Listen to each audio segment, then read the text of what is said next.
دیا ہے. اب مومن وہ ہوتا ہے جو نماز کی پابندی کرتا ہے, روزہ رکھتا ہے, زکات دیتا ہے, حج کرتا ہے, علماء کی خدمت کرتا ہے, ماں باپ کا ادب و احترام کرتا ہے, پڑوسیوں کا ادب کرتا ہے. اب وہ جب قبر میں پہنچتا ہے پھر رشتے پوچھتے کیا لائے ہو, تو ڈنکے کی چوٹ پہ کہتا ہے لہد میں روشنی کے واسطے سامان لایا ہوں, میں اپنے دل کے اندر آیت قرآن.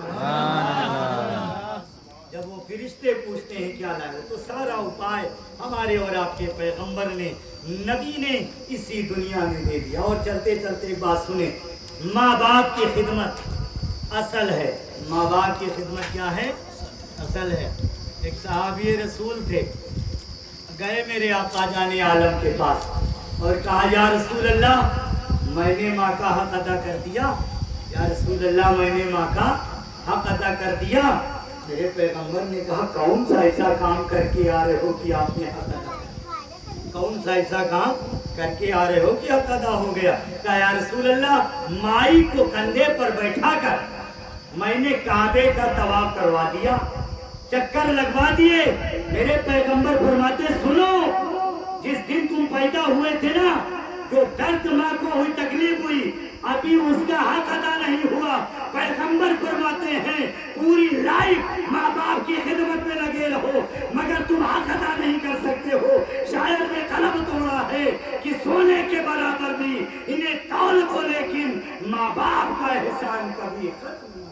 سبحان اللہ. چاہے کتنی دولت کے انبار لگا دو, پیغمبر آخر الزمان ہمیں اور آپ. ایک صحابی ہیں,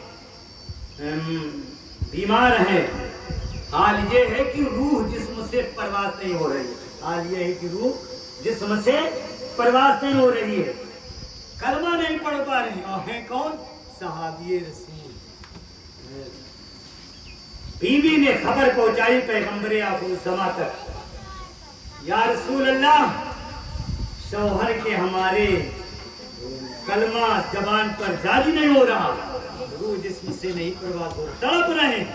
صحابی میرے نبی آئے, قریب آئے, دیکھا.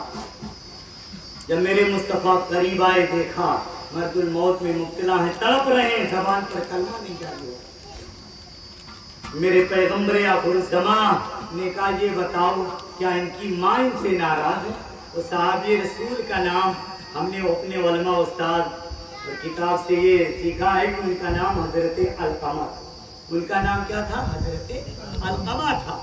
علقمہ کہاں ہے؟ کہا وہ علقمہ کی ماں کہاں ہے؟ کہا وہ تو گھر پہ نہیں ہے, دور رہتی ہے.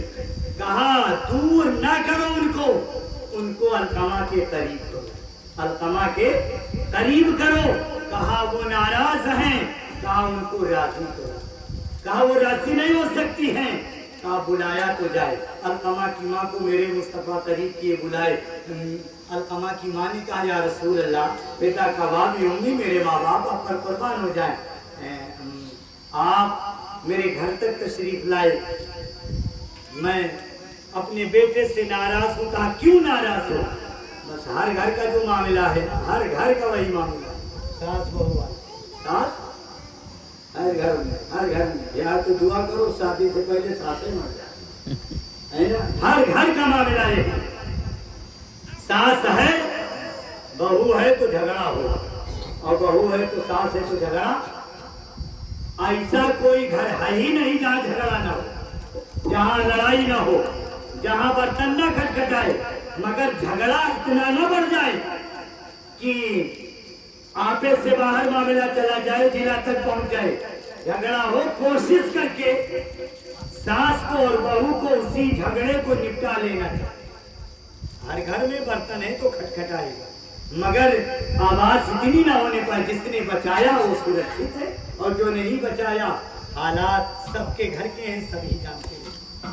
علقمہ کی ماں ناراض ہے, قریب میرے مصطفیٰ کہا معاف کر دو. ماں نے کہا معاف تو نہیں, ہم اپنے بیٹوا کو معاف نہیں کریں گے. کہا نہیں معاف کرو گی؟ فائنل کہا. میرے نبی نے کہا لکڑی چنو. صحابہ کرام نے لکڑی اکٹھا کی, لکڑی چنی گئی. علقمہ کی ماں نے کہا یہ لکڑی کیوں؟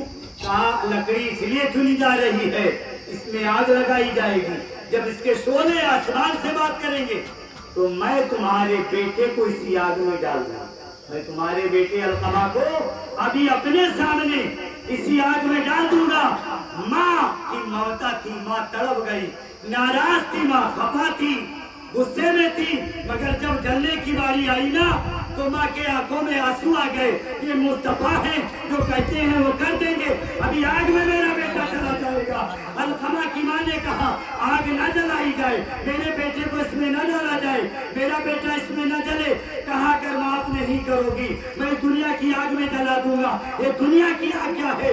یہاں سے چھٹی پائے گا تیرا بیٹا، جہنم کی آگ میں جلے گا جب تک تو معاف نہ کرے گی. ماں نے کہا یا مصطفیٰ میں اپنے بیٹے کو جہنم سے بھی بچانا چاہتی ہوں اور دنیا کے آگ سے بھی بچانا چاہتی ہوں. علقمہ کی